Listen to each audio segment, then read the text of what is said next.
Madame, Messieurs, fidèles téléspectateurs de Bonjour le Faso, nous sommes ravis de vous retrouver ce matin encore pour une nouvelle semaine de présentation. Alors bonjour et bienvenue à ce nouveau numéro de l'émission Bonjour le Faso. Merci. Alors cette semaine, direction Bangroego, Bangroego qui est situé justement au cœur de la capitale de Burkina Faso, Ouagadougou. Et nous partons dans cette forêt, du moins ça pour vous faire découvrir l'histoire de cette forêt et surtout ce que vous pouvez y visiter. Ça sera dans la rubrique à la découverte 2. Et dans la rubrique invité du jour, nous serons avec Monsieur Charlemagne Bilgo. Avec lui, nous parlerons des préparatifs pour les examens à venir. En tout cas, pour ce qui concerne le CEP, le BPC, c'est déjà fait. Ils attendent d'ailleurs les résultats. Mais en tout cas, pour ce qui est du bac, c'est toujours les préparatifs. On va donner les conseils à ces jeunes-là qui sont donc en pleine préparation. Ça sera dans la rubrique invité du jour. Et plus tard, on recevra l'association Les Cœurs en Joie qui organise la semaine de l'AES pour faire encore le point des préparatifs de cette semaine. Alors, voici planter le décor de l'aventure de ce matin. Bienvenue encore à Bonjour le Faso. On débute l'aventure tout de suite et maintenant. C'est la première rubrique et c'est à la découverte de... Comme ça, peut-être que vous êtes en train de vous poser les questions, mais oui, bien sûr que vous connaissez Bangroego. Bangroego qui signifie bien sûr la forêt du savoir. Et il faut dire que Bangroego, c'est en langue maori et qui veut dire en français forêt du savoir. Alors, cette semaine, direction Bangroego et nous restons à Ouagadougou pour vous présenter le parc urbain Bangroego. Situé au cœur de la ville de Ouagadougou, le parc urbain Bangroego s'étend sur une superficie de plus de 240 hectares. Cette forêt classée est logée au cœur de la ville de Ouagadougou comme un poumon vert de la ville. Alors, il faut rappeler sur l'histoire donc de Bangroego qu'à l'époque de la colonisation, l'espace du parc urbain Bangroego appartenait au Mogonaba et c'est à l'arrivée du colon les colonisateurs ont voulu du moins créer un cadre similaire à celui de la ville de Paris en France où il y avait notamment une forêt qui s'appelait Bois de Boulogne là-bas. Alors, c'est de là qu'en 1919, les colonisateurs ont créé cet espace, un semblant de cet espace appelé centre de refuge où ils faisaient le sport et les activités de loisirs, également la chasse. En 1936, la forêt qui allait devenir Bangroego a connu le classement et c'était la forêt classée du barrage. Après la décolonisation, bien sûr, avec la décolonisation, l'administration forestière a pris la gestion de la forêt classée du barrage. Au fil du temps, la forêt se dégradait et était devenue un nid de délinquants et de bandits. Donc, le service forestier a décidé de l'aménager et valoriser cet espace pour la population de Ouagadougou. Alors, en 1997 maintenant, la partie nord de la forêt a été aménagée sous forme du parc urbain. Ensuite, en faveur de la décentralisation, le ministère de l'Environnement a souhaité que la gestion soit sous le contrôle de la ville. En 2001, le ministère de l'Environnement et la commune de Ouagadougou ont décidé que la gestion de la forêt soit confiée à la mairie et c'est l'ancien maire Simon Compaoré qui a baptisé la forêt du barrage Bangroego, qui veut dire la forêt où on acquiert le savoir ou la forêt du savoir tout court. Bangroego est un site coutumier, il faut le rappeler, c'est un site sacré d'un côté, même s'il y a bien sûr le côté détente et le côté savoir également. Il y a par exemple des rites coutumiers qui se font toujours à l'intérieur du parc urbain Bangroego.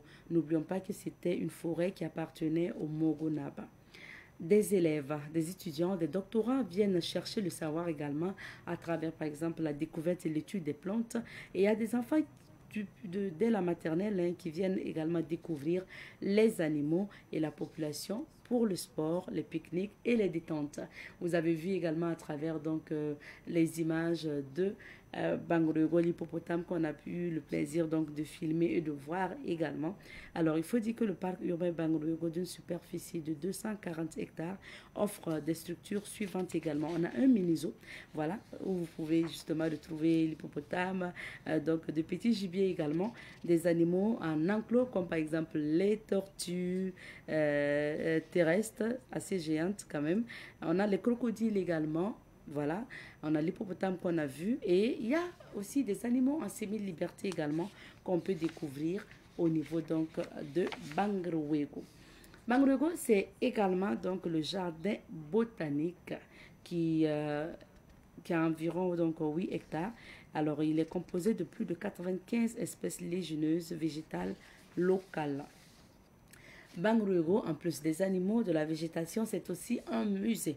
Alors, le musée, centre d'exposition sur l'environnement du Burkina Faso, est composé donc de cette salle d'exposition où on peut retrouver donc 18 trophées en entier, 8 trophées en cap, 13 trophées oiseaux, 39 bocaux de poissons formolés et puis 5 affiches murales d'oiseaux, de mammifères du ranch de Nazenga.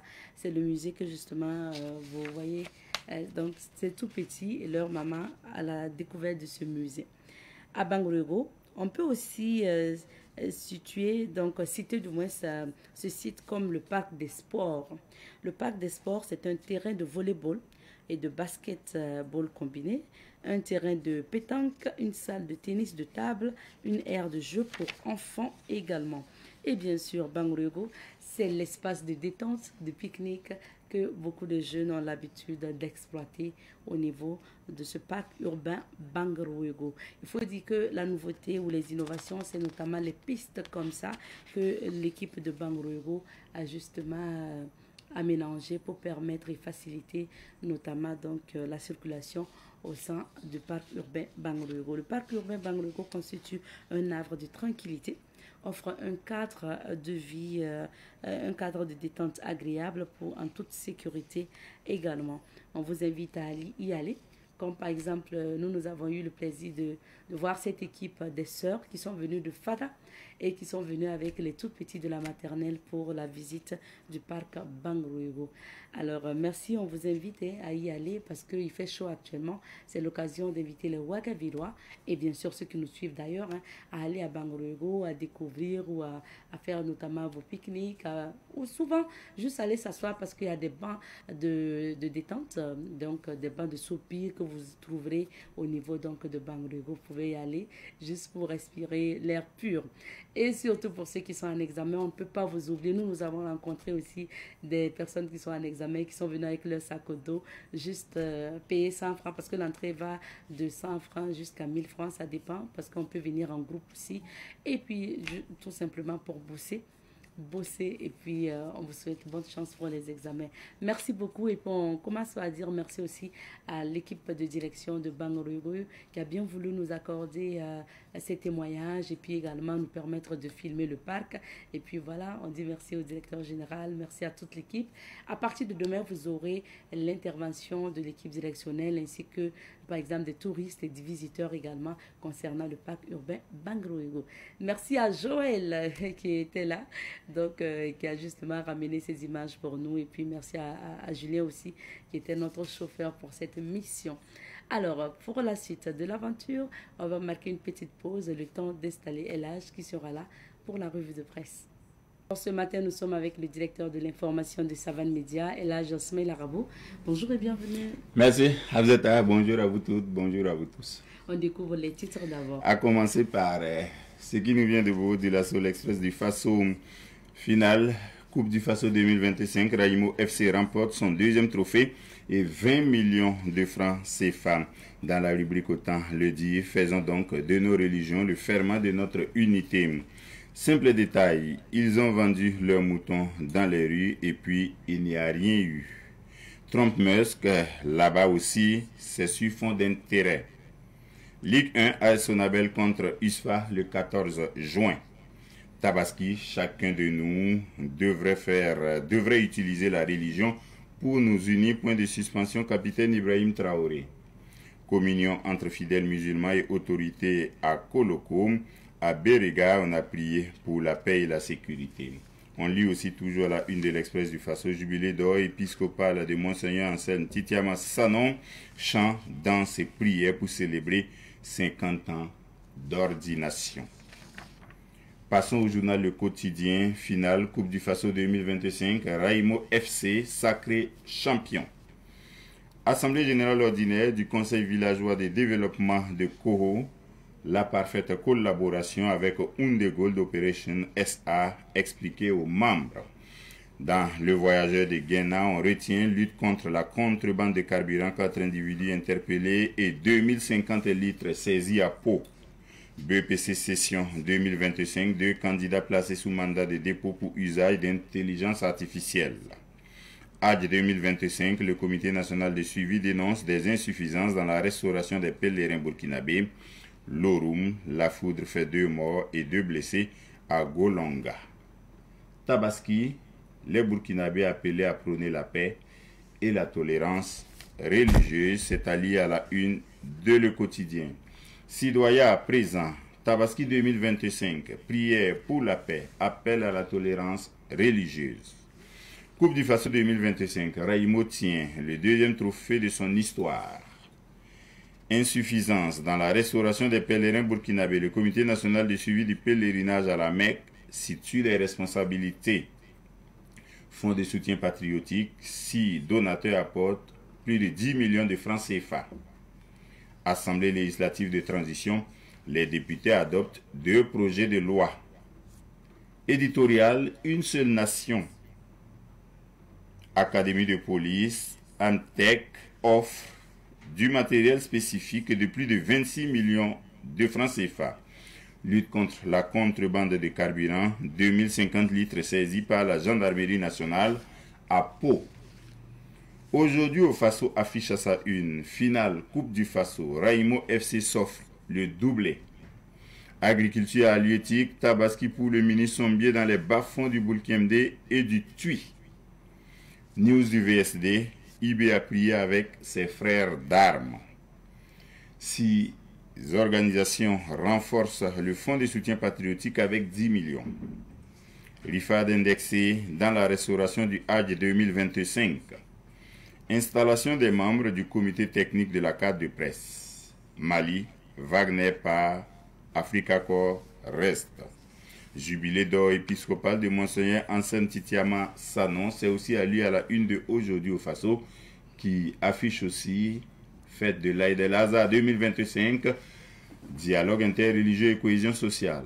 Rwanda quitte la CEAC, la guerre à l'est de la RDC se corse davantage. Bagarre homérique Trump-Musk, vue d'Afrique, la politique et l'économique, un cocktail explosif. Passons aux quotidiens les plus anciens dans le privé.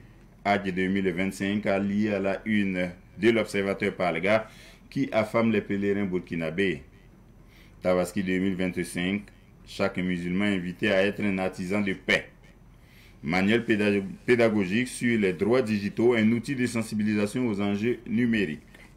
Contrebande de carburant à Pau, 2000 litres saisis, 4 personnes interpellées par la gendarmerie.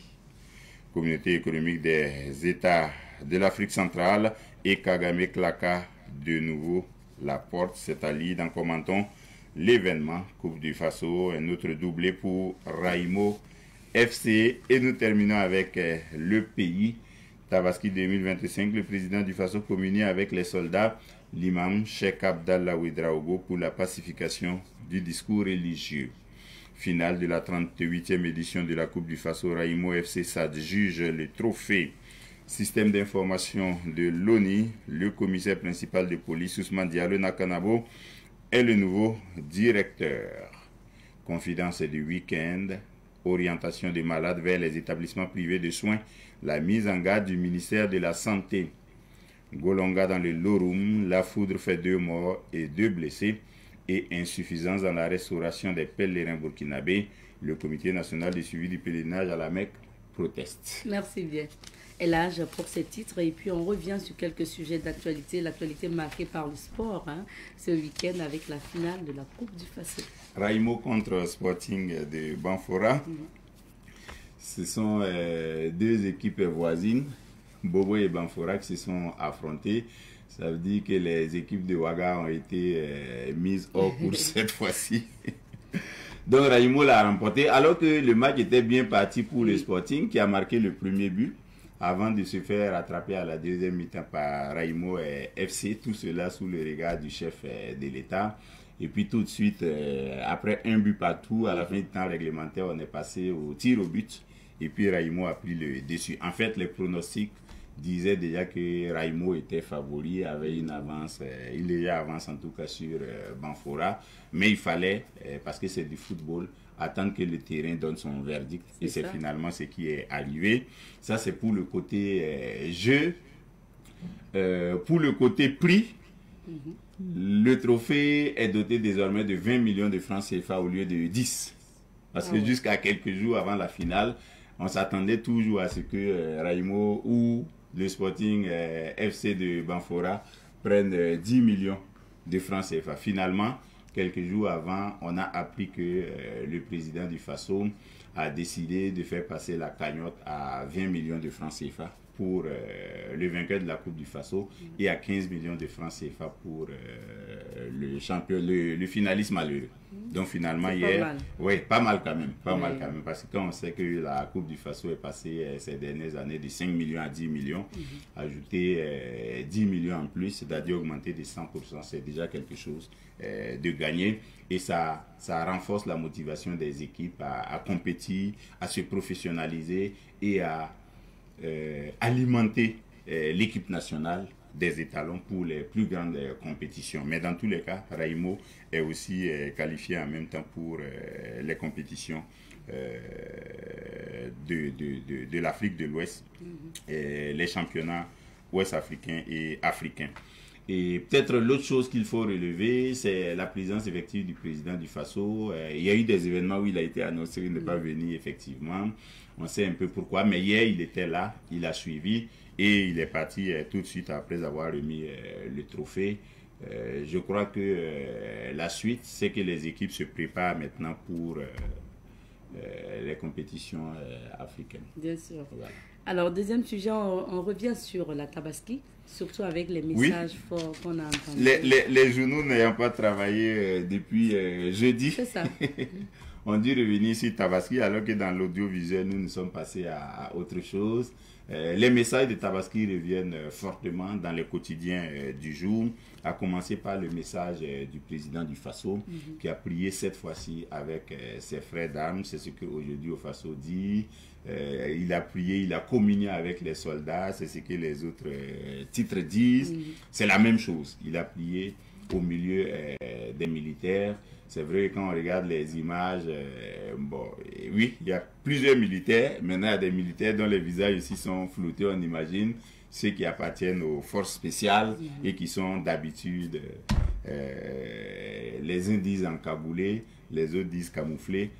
Mais c'est au milieu de ses frères d'armes qu'il a prié et puis il a donné son message. Son message tient à 2-3 points. Il a souhaité bonne fête à tous les musulmans. Il a aussi motivé et encouragé les forces de défense et de sécurité qui nous protègent jour et nuit. Et puis enfin, il a à l'attention de tous les Burkinabés, de tous les croyants surtout, donné ce message-là de faire en sorte que la religion qui est synonyme d'amour nous rassemble, nous rapproche les uns les autres, renforce notre amour pour la patrie.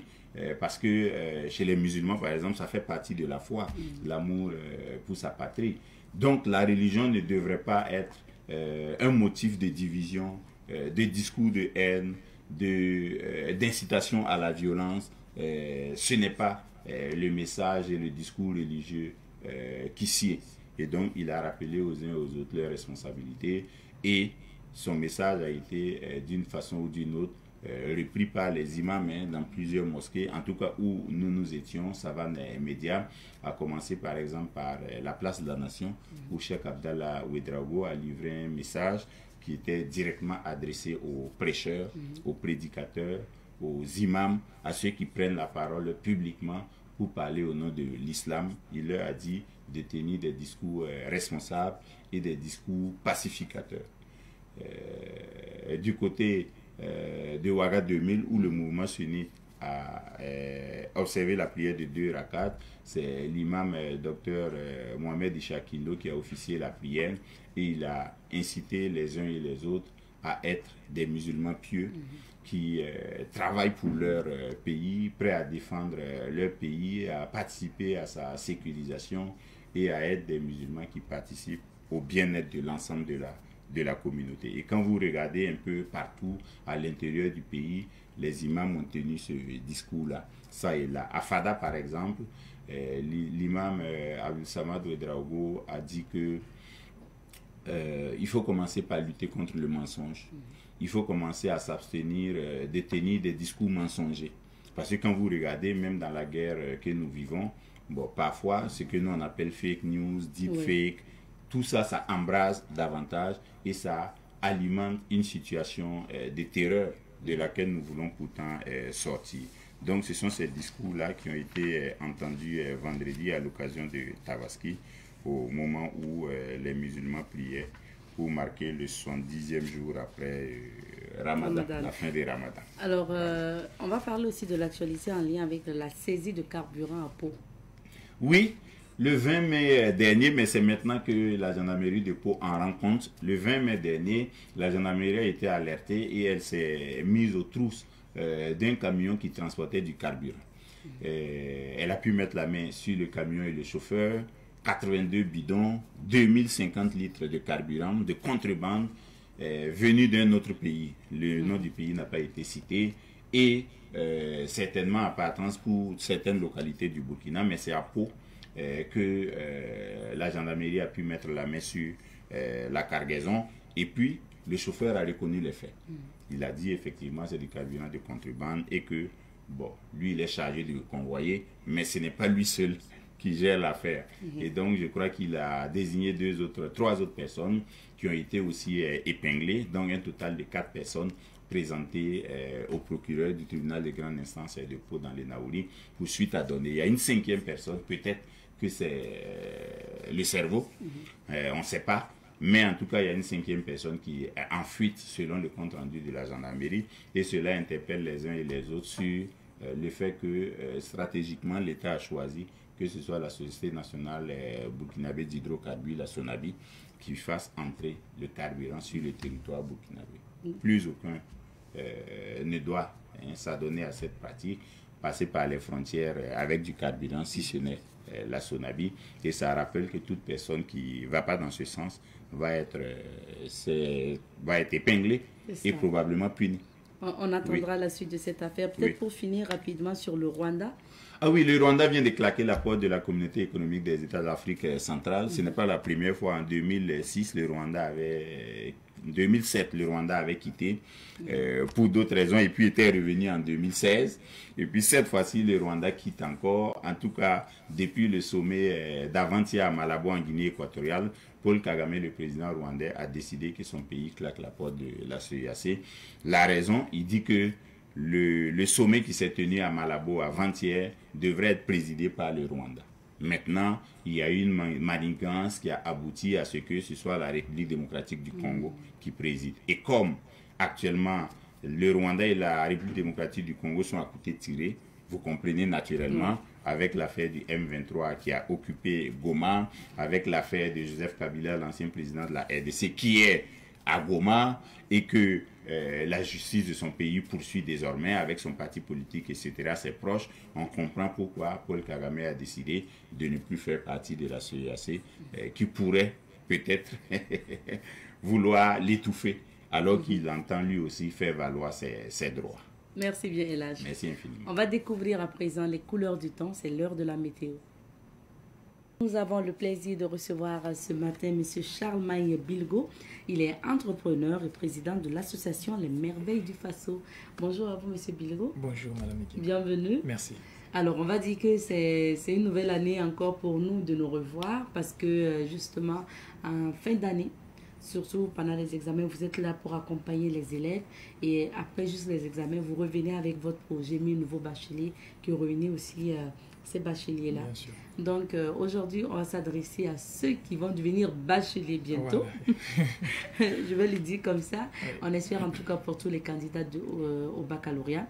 Alors, mais avant, un mot quand même sur l'association Les Merveilles du Faso. Présentez-nous votre association. Alors, c'est toujours un plaisir de se retrouver ici à Savane TV. Merci une fois de plus pour l'accompagnement et pour cette opportunité que vous nous donnez, une énième fois, j'allais dire, de pouvoir donner les informations bonnes déjà à ces candidats. L'association Les Merveilles du Faso, que j'ai le plaisir et l'opportunité de diriger, est une structure à but non lucratif qui œuvre pour la promotion culturelle et l'incitation des jeunes à l'entrepreneuriat. Maintenant, au niveau de la promotion culturelle, nous avons organisé à maintes reprises des excursions touristiques dans l'objectif de faire découvrir notre patrimoine culturel, notre patrimoine touristique, les sites touristiques historiques, mais aussi de rencontrer des responsables coutumiers à qui nous posons suffisamment de questions pour pouvoir découvrir un peu plus sur nos valeurs culturelles. Dans le deuxième volet, comme je le disais maintenant, c'est l'entrepreneuriat. Inciter les jeunes à l'entrepreneuriat, parce qu'on s'est rendu compte que plein d'étudiants, une fois après avoir obtenu le baccalauréat, se retrouvent souvent dans un certain dilemme où ils sont amenés à écouter des petites informations ou encore des demi-informations qui les amènent à tirer des conclusions hâtives et quelques années après, ils regrettent. Certains quittent les bancs pour aller entreprendre et après, ça devient compliqué. Donc là, c'est de les amener effectivement à ce que s'ils décident de prendre le chemin de l'entrepreneuriat, que ce soit quand même bien encadré, qu'ils n'abandonnent pas les bancs pour aller entreprendre, mais arriver à concilier études et entrepreneuriat. Et c'est d'ailleurs ce qui introduit, c'est dans ce volet qu'il y a le projet 1000 nouveaux bacheliers qui les aide d'abord à s'orienter et au fur et à mesure, nous allons maintenant les aider à réussir l'année universitaire et après maintenant concilier études et entrepreneuriat. Donc en gros, c'est l'association Les Merveilles du Faso. Depuis 2020 que nous existons, je crois qu'on a pu accompagner plus de 5000 jeunes étudiants à travers les différentes activités qu'on a organisées. Voilà. D'accord. Donc l'objectif, c'est mettre vraiment le jeune au cœur donc, de ces activités scolaires et entrepreneuriales. Exactement. Alors, on va parler maintenant de ce qui nous réunit ce matin parce que, par exemple, pour les candidats au CEP, au BPC, donc au CAP, eux, ils ont fini de composer leurs examens, ils attendent les résultats. Alors, l'attente aussi, c'est souvent pas facile. Quel est le mot à leur endroit avant qu'on parle de ceux qui vont composer bientôt? Ce qu'il y a déjà à dire à ceux-là, puisqu'ils ont déjà composé, c'est de les féliciter. Parce que le fait d'y être arrivé même, c'est déjà quelque chose de grand.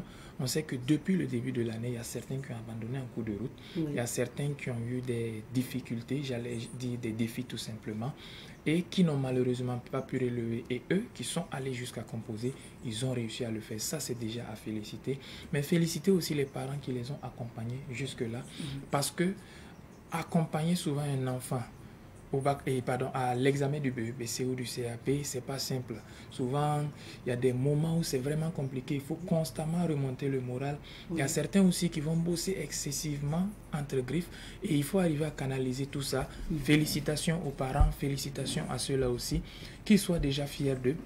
Le reste ne dépendra plus d'eux. C'est déjà fait, c'est déjà composé. Donc, il n'y a qu'à se féliciter et juste attendre les résultats qui viendront. Voilà. Pas besoin de stresser encore. C'est ça, donc on attend. Maintenant, peut-être ce qui pourrait, dépendre d'eux aussi plus tard, c'est s'ils partent au second tour pour les candidats au BEPC, parce que c'est la réalité aussi. Certains passeront au premier tour, d'autres au second tour. Et très souvent, quand les candidats, surtout qu'ils sont encore jeunes, quand ils sont au second tour, ils baissent rapidement les bras et n'ont pas... Donc, le courage souvent de bosser pour affronter cette deuxième phase-là. Quel est le conseil aussi à leur endroit? La première action à poser, c'est déjà d'identifier les matières qui viennent au second tour et de reprendre les sujets qui sont venus au premier tour, de les corriger avec leurs camarades. Ah oui, c'est souvent difficile pour les candidats. Oui, c'est difficile, mais ça permet déjà de s'ancrer en tête que oui, on est en mesure de faire ça. L'erreur, ou du moins le piège là-bas, c'est que certains vont voir les erreurs qu'ils ont commises et ça va créer des soucis ou encore de stress. Mais l'autre volet de cette action, c'est aussi que quand tu vois tes erreurs, ça te permet de savoir où est-ce que tu es tombé et de rebondir avant le second tour. Ça, c'est déjà la première action. La deuxième action, c'est de s'approcher de leur professeur qui enseigne les matières qui vont venir au second tour et d'essayer de demander quelques astuces. Actuellement, ce n'est plus une question de boileau, c'est juste de faire surtout des exercices afin de ne pas perdre la main, mais pas de façon intensive aussi. Moi, je l'ai fait quand je passais tous mes examens en son temps, mais ce n'est pas excessivement aussi parce que à un certain moment, tu risques véritablement de te bloquer et d'arriver à un niveau où tu t'embrouilles même très facilement. Donc, c'est surtout faire quelques petits exercices en attendant le jour des résultats. Et peut-être des exercices aussi pour la gestion, surtout aussi du stress, du manque de confiance en soi. Est-ce que vous pourrez dire à ces élèves-là, souvent, qui au second tour facilement se demandent est-ce que je peux, est-ce que... La première chose, c'est déjà qu'ils sachent qu'ils peuvent. S'ils sont arrivés, comme je le disais tout à l'heure, jusqu'à l'examen, c'est qu'ils ne sont pas n'importe qui. Mais c'est aux parents aussi et les proches de pouvoir les encourager. Parce que l'être humain est fait de telle sorte que à un certain moment, on puise nos forces en nous-mêmes. Mais jusqu'à un certain niveau, quand ça devient difficile, même avec beaucoup de volonté, la force ne peut plus venir de nous-mêmes. Et en ce moment, on a besoin d'un soutien extérieur. C'est à ce moment que les parents, les amis, les grands frères, les grandes sœurs et tout, peuvent aussi les encourager parce que le simple fait de dire « tu en es capable », c'est juste une phrase, mais qui résonne énormément dans le subconscient. Et ce sont ces petites phrases qui peuvent effectivement les aider à regagner confiance, mais aussi peut-être les inviter à quelques petites sorties. Ça peut être une sortie dans un restaurant, aller juste prendre quelques petits bouts, une petite excursion, toujours dans la ville, faut pas forcément quitter, aller rendre visite à un oncle ou encore à une tante, juste le temps d'échanger, ça permet de se changer un peu les idées, mais aussi d'oublier un temps soit peu le stress. Maintenant, le stress n'est pas évité, il est juste à gérer et à surmonter. Oui. Alors maintenant, on va s'intéresser aux candidats en course pour le baccalauréat. Vous les avez rencontrés, je vais parler de quelques-uns. En tout cas, on regardait les images tout à l'heure. Et rien qu'hier, vous avez eu une activité en faveur donc, des candidats au baccalauréat. C'était quoi? C'était un cours d'appui. Un cours d'appui, un cours de soutien gratuit à l'endroit des candidats au baccalauréat. Parce que j'ai eu cette chance d'être littéraire. C'est une bénédiction, c'est une grande grâce même. Voilà, donc en dissertation, je m'en sortais pas mal. Commentaires composés également et contraction de texte. On s'est dit qu'il fallait peut-être les aider à réviser la méthodologie. Pas leur apprendre la méthodologie, mais réviser et leur donner quelques petites astuces que moi j'utilisais en son temps. On a voulu faire plusieurs matières, mais malheureusement, non seulement le temps, mais aussi il ne faut pas trop donner, sinon à un certain moment ça peut être en déphasage avec ce qu'ils ont appris en classe et certains qui ne comprendront pas peuvent s'embrouiller. Donc hier il s'agissait principalement de la dissertation et du commentaire composé, français, philosophie, français. Voilà, français principalement, du commentaire composé et de la dissertation. On est revenu sur la méthodologie, quelques astuces au niveau de l'introduction avec la méthode entonnoir à double sens que j'utilisais moi-même et ça a permis effectivement, ce qui était génial c'est que ils se sont retrouvés parce qu'on n'a pas juste expliqué, on a pris un cas concret même, rédigé de A à Z, et quand on lui dit que par exemple ça c'est le préambule, voici comment on fait le préambule, on lui montre, on dit voilà un sujet, voici son corrigé, le préambule qu'on t'a expliqué, voici ça, ainsi de suite, annonce de sujet jusqu'à l'ouverture pour la conclusion de la dissertation. On a répondu à leurs questions, on a permis aussi à certains, on a pris des sujets, ils ont rédigé et tout, et c'était vraiment formidable. Ils en ont redemandé, on évalue la possibilité, parce qu'avec le temps aussi c'est pas simple à notre niveau, on verra. Alors, M. Bilgo, moi j'ai bien envie de vous poser cette question. Est-ce que pour vous, étant vous-même jeune, quand vous discutez avec vos jeunes frères, parce que vous avez fini la maîtrise maintenant? Le master. Le master, en je vais dire. Voilà, vous avez fini votre master en diplomatie et relations internationales. Est-ce que, étant jeune, quand vous discutez avec vos jeunes frères, vous pensez que le message passe mieux par rapport à peut-être si c'est un enseignant il y a des, âgés oui, il y a des indicateurs qui nous permettent de savoir que le message passe. Ok. Quand on se retrouve à encadrer ou accompagner plusieurs, je vais dire des centaines de jeunes souvent, l'objectif n'est pas que forcément tous ces 100-là arrivent à écouter ou encore appliquer ce qu'on dit. S'il y a une seule personne qui applique, c'est déjà suffisant, ça veut dire le message passe. Parce que on verra le verre à moitié plein. Si on n'avait pas fait ce qu'on fait, si on n'avait pas échangé avec eux, peut-être qu'il allait se retrouver dans des histoires qui ne sont pas forcément ça. Et à titre d'exemple, le projet 1000 nouveaux bacheliers chaque année est organisé par des anciens bénéficiaires du même projet. C'est-à-dire la deuxième édition, dans le comité d'organisation de la deuxième édition, il y avait des bacheliers de la première édition qui étaient venus être bénéficiaires. Pour la troisième édition jusqu'à la quatrième édition, c'était des bacheliers de la troisième édition qui étaient les organisateurs de la quatrième édition. L'autre avantage, l'autre indicateur aussi, c'est que parmi ceux que j'accompagne, il y en a qui créent des entreprises. Il y en a qui sont actuellement maîtres de cérémonie et qui utilisent des stratégies que je leur ai même apprises. Voilà, je crois la semaine surpassée, j'étais dans un jury de débat oratoire. La maîtresse de cérémonie que j'ai accompagnée depuis quelques années de cela, 3 ans plutôt, principalement, qui nous accompagnait, qui était là. Quand elle commençait, c'était ma signature et moi j'étais là, j'étais fier. Donc, certes, il y a cette jeunesse, mais on se dit que il ne regarde pas l'âge, parce que souvent on dit aussi que l'âge n'est qu'un chiffre. Voilà, l'âge n'est qu'un chiffre, mais j'ai aussi cet avantage d'avoir des mentors. Et je mets toujours mes mentors en avant. Voilà, dans la majeure partie du temps, et tous mes collaborateurs, tous ceux qui sont avec moi, savent qui sont mes mentors. À tout moment, je prends leur exemple. Et comme on se côtoie à tout moment, je crois quand même et que les preuves parlent d'elles-mêmes. D'accord. Voilà. Maintenant, eux là, ils ont eu la chance, ils ont pu bénéficier donc de ce cours d'appui exceptionnel pour aller affronter le bac. Mais il y a d'autres candidats, des milliers de candidats qui nous regardent justement, qui doivent passer le baccalauréat. Quels sont peut-être les tips que vous pouvez leur donner pour mieux préparer leurs examens de baccalauréat? Alors, moi, je vais déjà aller sur 2 volets. Le premier volet, c'est le volet spirituel.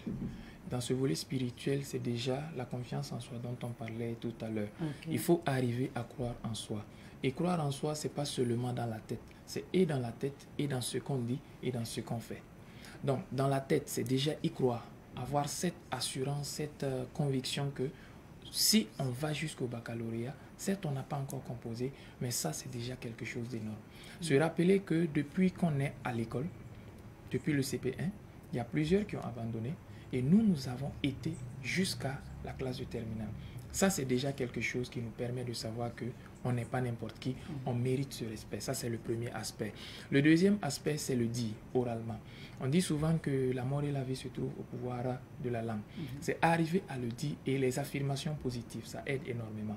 Moi, à chaque fois que je me réveille, il y a une phrase que je dis, je vais merveilleusement bien. Quand quelqu'un me demande comment tu vas, je dis, même quand c'est chaud, même quand il y a des difficultés. Je vais merveilleusement bien. Exactement. Un accident que j'ai fait en son temps aussi dans l'organisation de la 3e édition, je me suis réveillé, je dis à mes collaborateurs, je dis ça c'est une très bonne nouvelle. Parce que ça va nous permettre qu'à l'issue de l'organisation de l'activité, on puisse être content. Donc il faut le dire aussi, j'ai confiance en moi, j'obtiendrai le bac, oralement. Et après cet élément et le dernier aspect maintenant, donc le penser, le dire, mais aussi l'écrit. Il faut l'écrire. Hier, puisqu'on a parlé un peu de préparation psychologique lors du cours d'appui aussi, je disais en fait que le fait d'écrire, il y a une astuce que j'ai donnée. Tu peux même aller saisir. Tu prends par exemple un diplôme, tu saisis. Bien sûr, tu ne peux pas avoir le cachet. C'est ça. Voilà. Mais tu essaies juste de saisir. Avec les applications, bien sûr, on peut avoir un type. Exactement. Diplôme. Et tu photocopies, tu affiches dans ta chambre avec ton nom. Comme si en fait c'est ton diplôme de baccalauréat. Et à chaque fois que tu te réveilles, tu vois ça. C'est une communion et une certaine harmonie que tu crées entre ton esprit et ce bout de papier que tu penses que c'est juste un bout de papier et pourtant c'est un message que tu envoies à l'univers. On aurait peut-être parlé de loi d'attraction, mais le temps ne nous permettra pas. Mais c'est aussi arriver à attirer ça par la puissance de la pensée positive. Ça, c'est déjà l'aspect spirituel. À ce niveau, il y a ce que les parents diront aussi pour accompagner. Il y a aussi éviter certains entourages. Maintenant, de façon pratique aussi, c'est actuellement pratiquer l'exercice de la respiration abdominale. Parce que, comme je le disais, on ne peut pas éviter le stress. Tout ce qu'on peut faire, c'est de le gérer et le surmonter. Dans la gestion du stress de façon pratique, c'est peut-être quand tu sens que ça commence véritablement à monter, faire des exercices de respiration profonde, ça c'est un. Également, éviter des entourages où on va te rappeler. Il y a certains parents, certains amis qui disent et on a souvent certaines expressions en morée par exemple que quand maintenant tu dis non, il faut le laisser soncer un peu, il faut le laisser discuter, échanger un peu pour se changer les idées. Donc il faut aussi éviter certains milieux où à tout moment on te rappelle que il y a le bac à côté. Il y a le bac à côté, il faut te mettre au sérieux. Bien sûr, s'il se met au sérieux, il n'aura pas besoin qu'on le lui rappelle encore. Au niveau des révisions, il faut également, ce n'est plus le boileau qu'il faut faire. Non, ce n'est même pas le boileau. Tout ce qu'il y a à faire actuellement, c'est de faire des révisions. Faire un planning de révision. Il nous reste encore 2 semaines. Et je crois qu'il n'y a pas 14 matières dans les classes de terminale. Un jour par semaine, tu essaies de mettre une matière. Ou encore par jour, tu peux aller sur 2 matières. C'est-à-dire une matière le matin, une autre matière le soir, juste pour réviser. Au niveau des matières comme les mathématiques, français, PC, ce n'est pas forcément la révision qui va t'aider, c'est les exercices. Juste quelques exercices et tout. Et il faut dormir aussi assez. Voilà. Il faut dormir suffisamment pour pouvoir se renouveler l'énergie, faire un peu de sport, faire attention à l'alimentation actuellement. Parce que l'alimentation, si tu t'amuses à prendre certains aliments, ça peut, imaginons, on ne le souhaite pas, que le jour du baccalauréat, il y a un problème de diarrhée, ce n'est pas intéressant. Il faut aussi varier l'alimentation et également, comment dirais-je, faire attention à la circulation routière. Il faut limiter les déplacements actuellement parce que les gens roulent souvent d'une façon pas forcément ça et on ne souhaite pas avoir des mauvaises nouvelles à l'approche du baccalauréat. Ça serait dommage. Exactement. Ouais. Voilà. Ah oui, vous avez parlé de l'entourage, mais aussi des parents. Oui. Donc ça veut dire que le candidat lui-même se prépare psychologiquement, le mental, mais se prépare aussi à travers les exercices, les révisions. Mais le volet aussi accompagnement des parents est important, vous l'avez souligné tout à l'heure. Quel est le rôle de la mère ou du père? Je veux parler des parents proches, surtout quand vous avez un enfant qui doit faire le baccalauréat. Si on posait la question aux parents, il y a certains qui allaient vous dire qu'ils veulent aller composer pour leurs enfants. Ça, mais vu qu'ils n'en sont pas capables, leur rôle ici va se limiter à l'accompagnement. C'est-à-dire, le candidat lui-même, il sait déjà que c'est compliqué. Il sait déjà que c'est important. Et il est même déjà stressé. Donc, c'est maintenant de les accompagner et ne pas augmenter leur stress. Je dis souvent, on a tellement de problèmes dans la vie qu'on n'a pas besoin d'en rajouter.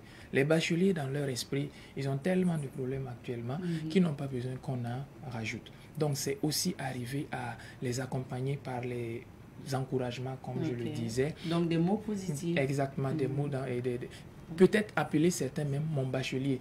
Actuellement, je crois qu'on ne doit même plus dire candidat au bac. On doit dire les futurs bacheliers. Ceux qui étaient là hier, je les appelais les futurs bacheliers. On a fait un exercice de motivation. Il était content. C'est tous ces éléments qui renforcent surtout la confiance. Donc, le rôle des parents actuellement, c'est de les accompagner et de limiter au maximum le stress de leurs enfants, à défaut d'aller composer pour eux. Parce que l'habitude aussi qu'on a d'entendre chez les parents, c'est « Ah, si tu ne réussis pas… » Exactement. Ah, tu sais, au BPC, là, ils rappelaient souvent des échecs passés. Oui. Au BPC, tu as vu, tu as fait comme ça, tu es allé au second tour et puis ça a raté.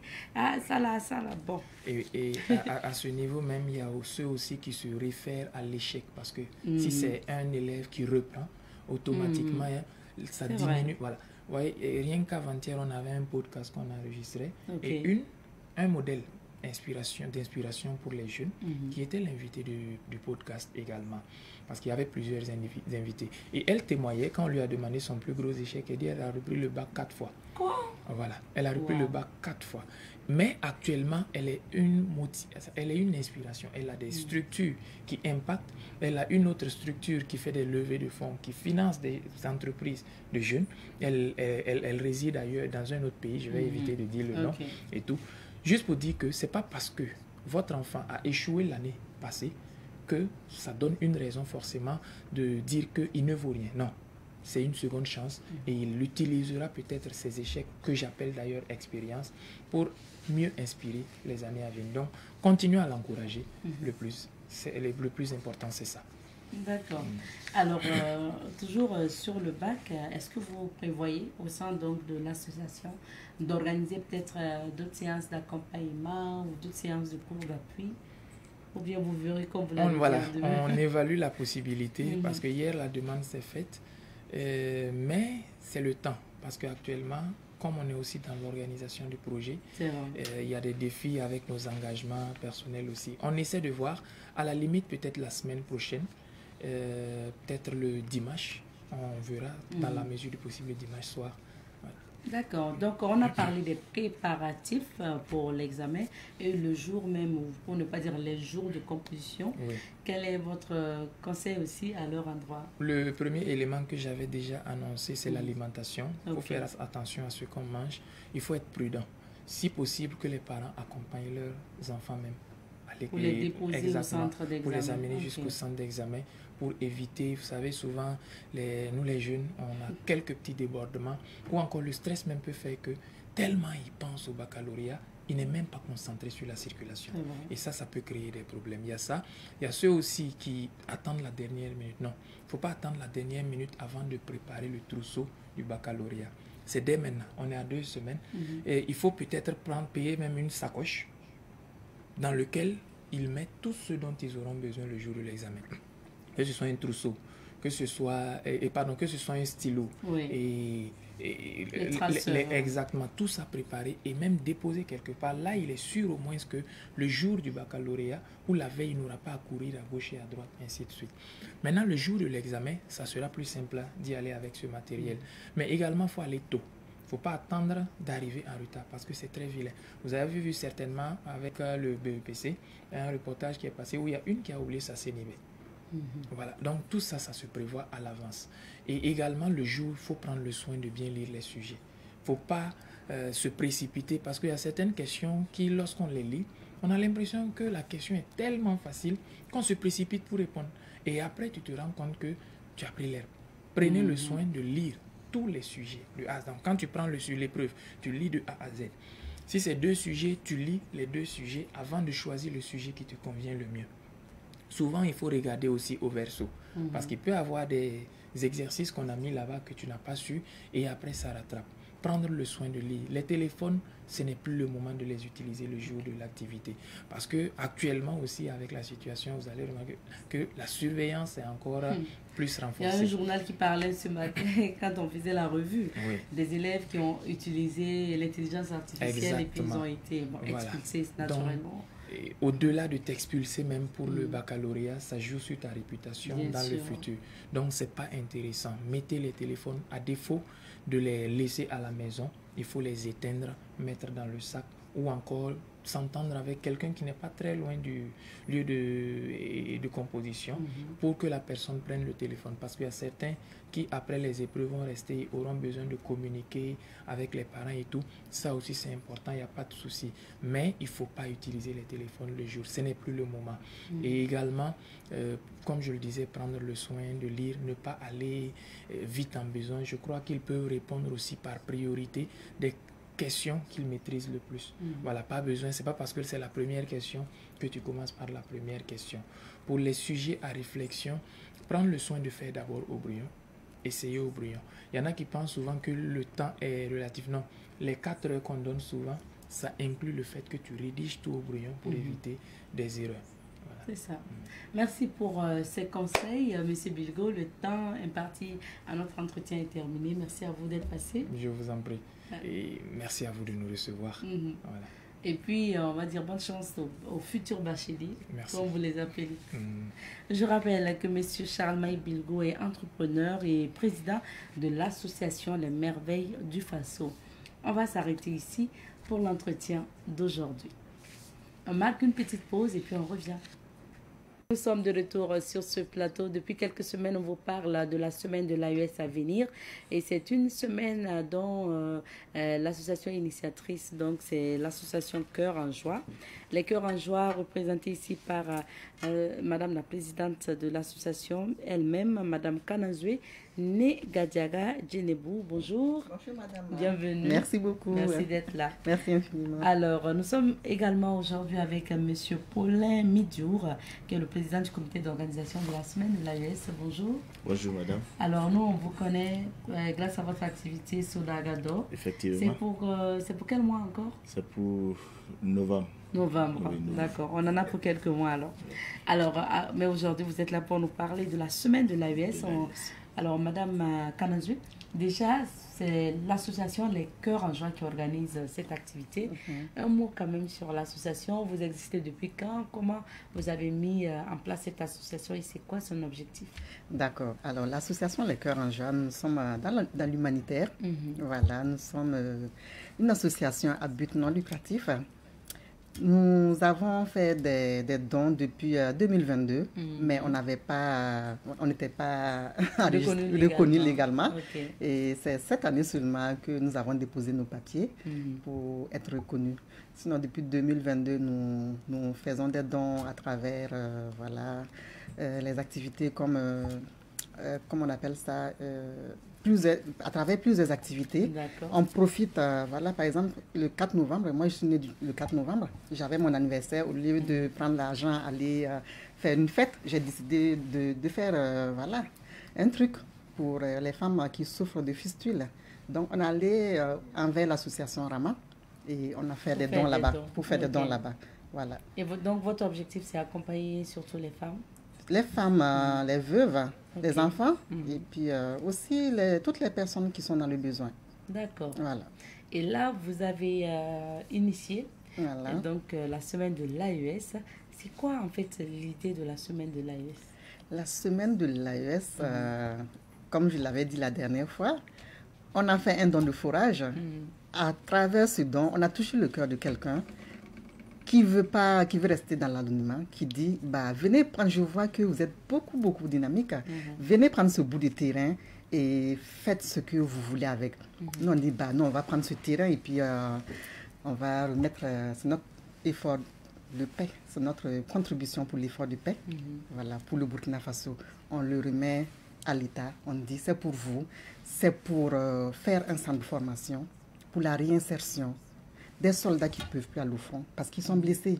Ces soldats, ils ont toujours leur salaire, mais rester à la maison étant blessés, ne pas faire une activité, ça peut peser lourd sur, ça peut peser lourd sur quelqu'un. Donc nous, on est là, on veut cette réinsertion. On voit des soldats qui sont blessés, on leur donne des formations surtout gratuites et à travers ces activités, ils sont occupés. Ils sont blessés, ils ne peuvent plus aller combattre. Mais ils ont une occupation et c'est des formations qu'on va faire dans ce centre pour des personnes démunies, les veuves, les orphelins et aussi les soldats qui ne peuvent plus aller au front parce qu'ils sont blessés. C'est pour eux. C'est notre cadeau pour eux. D'accord. Et la semaine de l'AES, ça c'est vraiment aussi un événement que vous organisez. Outre ce projet-là, avec le terrain que vous avez obtenu, la semaine de l'AES, c'est quoi? Comment vous pouvez nous présenter l'événement? Alors, donc, on a eu le terrain. Qu'est-ce qu'il faut faire? Il faut mettre en valeur ce terrain. Oui.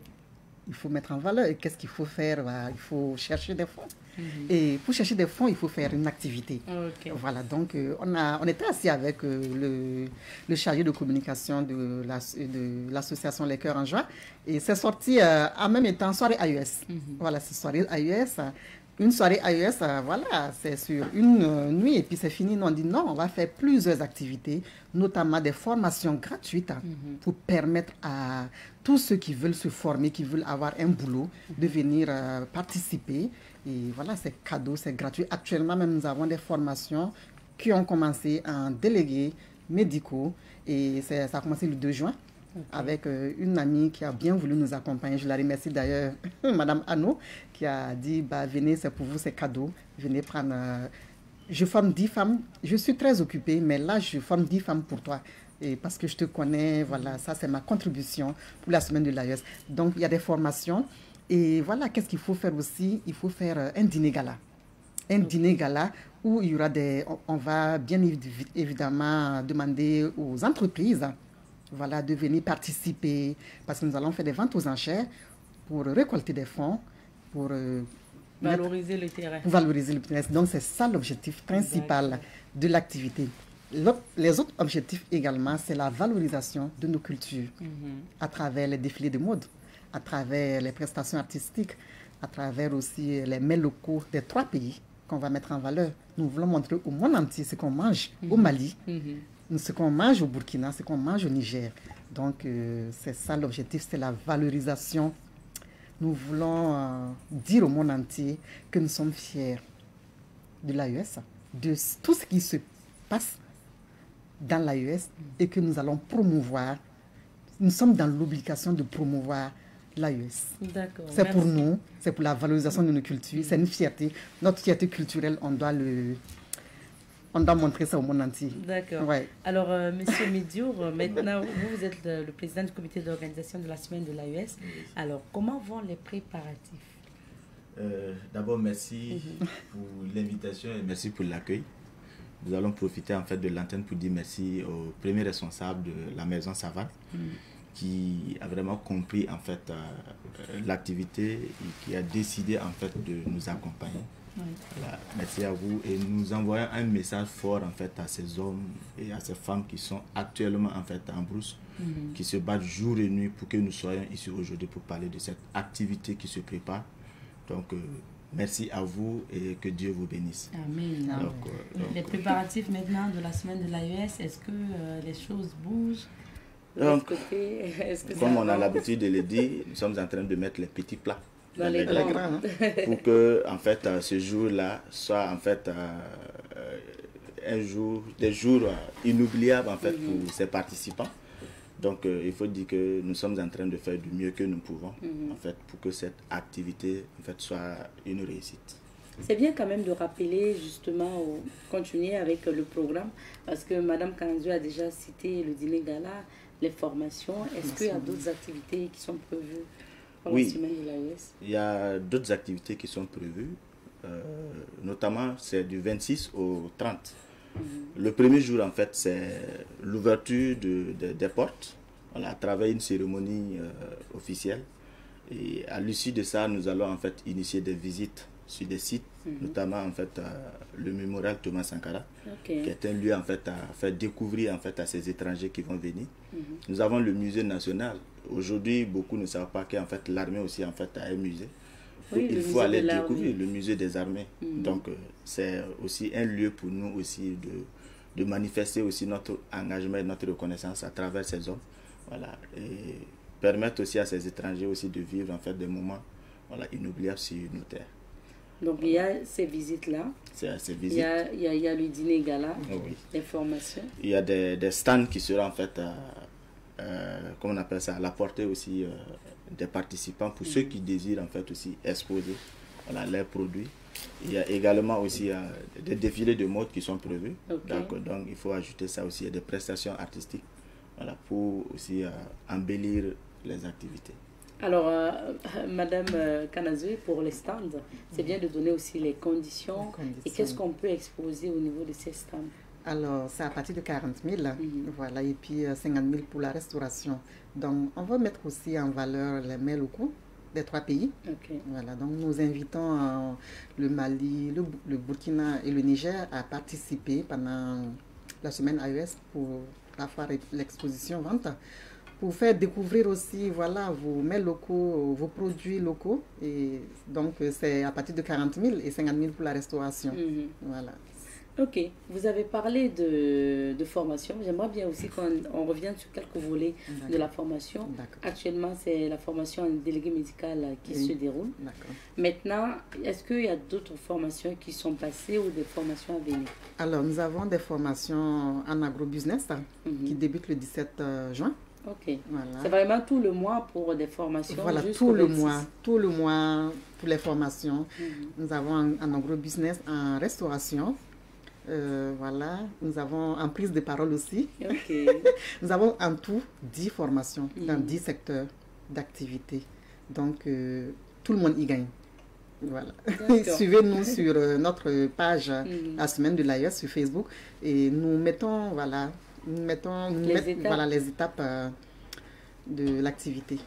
Rappelez-nous quels sont les pays que vous avez invités à cette cérémonie. Alors, nous avons le Mali, Naturellement. le Niger, le Burkina, les pays de l'AES. Nous avons un pays invité d'honneur qui ne fait pas partie de l'AES, le Togo. Ok. Donc, nous invitons la communauté togolaise à participer parce que vous êtes notre invité d'honneur. Donc, venez Alors, ok, venez participer. participer, voilà. Donc, des délégations même vont venir de ces pays-là pour... On a fait des demandes. Ok. Voilà, on a fait des demandes au niveau des ambassades. Et je pense que nous aurons des réponses positives. Voilà.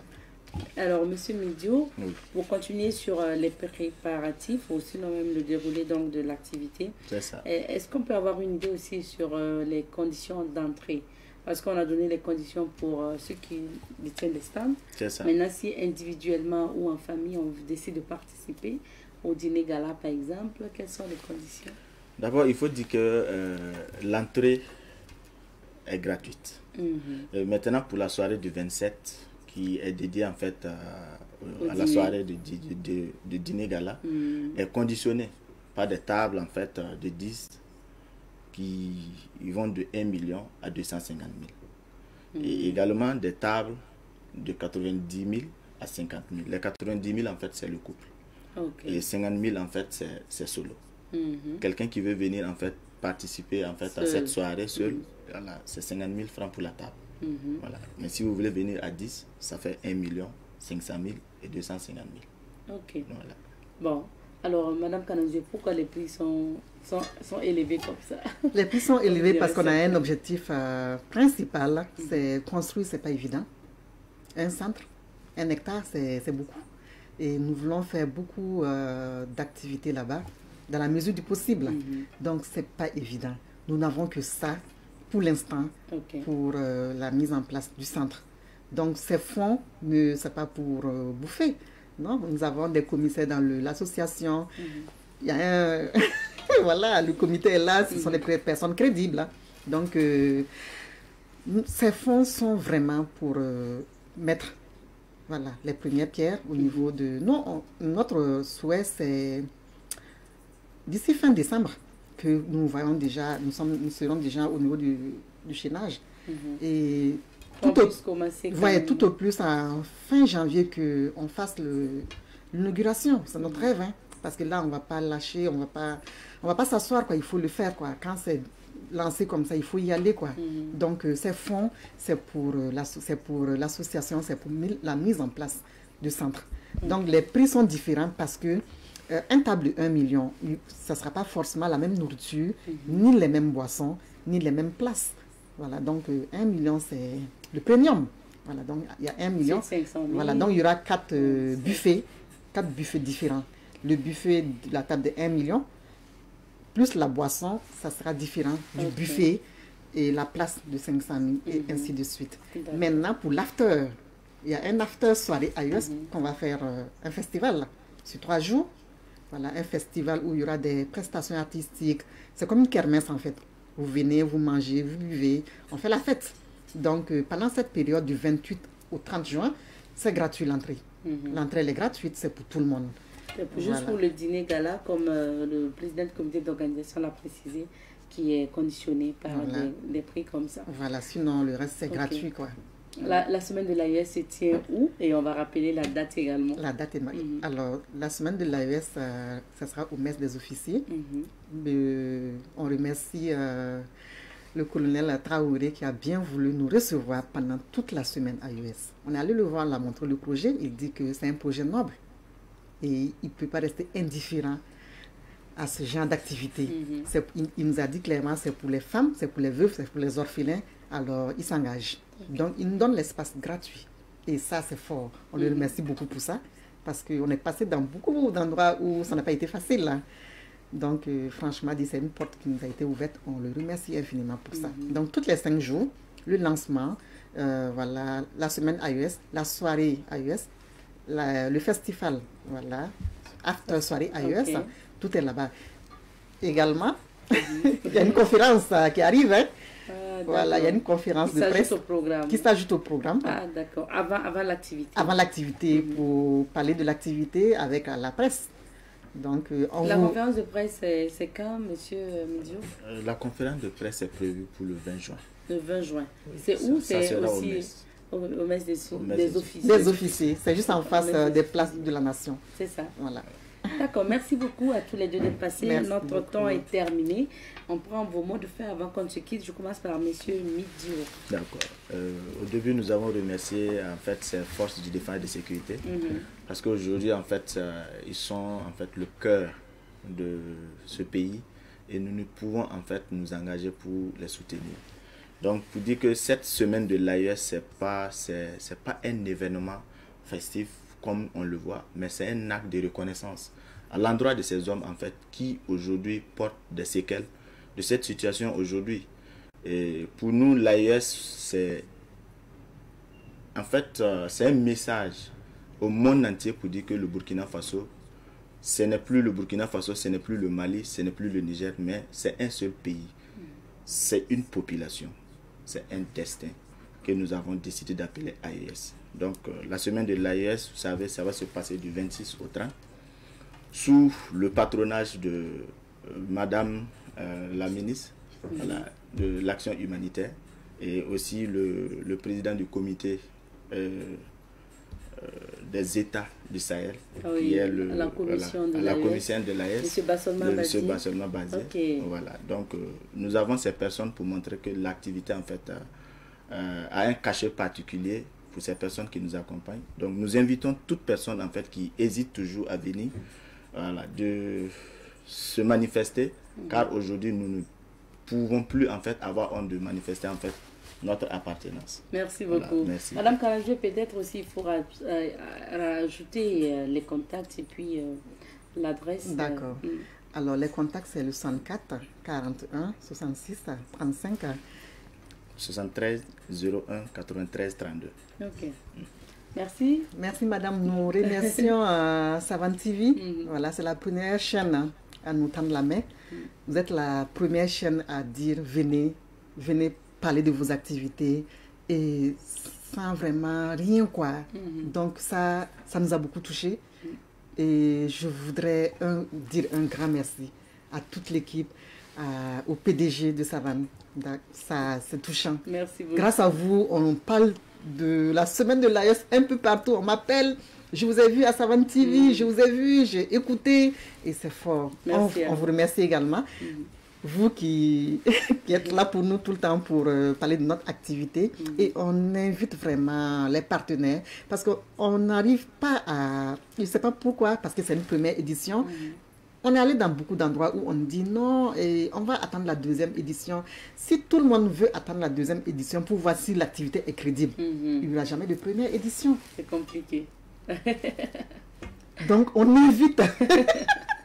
Bon courage à vous. On invite les partenaires à s'engager pour la bonne cause, la cause noble. C'est ça, voilà. c'est ça. Ne vous en faites pas, ça va aller. Elle parle et puis elle fait des pauses. C'est pas facile souvent, hein, les premières éditions. Les premières éditions. Ben, c'est comme quand tu demandes du travail et puis on dit 5 années d'expérience. Où est-ce que vous voulez qu'on gagne cette expérience? Il faut forcément passer par vraiment, la première, quoi. Oui, il faut passer par la première pour avoir la deuxième édition. Donc, on espère que les partenaires ont écouté le cri de cœur de Madame Kanazoué sur ce plateau. Merci d'être passé. Merci Mitour d'être passé. Merci Madame Et merci à vous, fidèles téléspectateurs de Bonjour le Faso. Point final pour l'aventure de ce matin. Merci, on vous souhaite une excellente semaine. Allez, cuisse.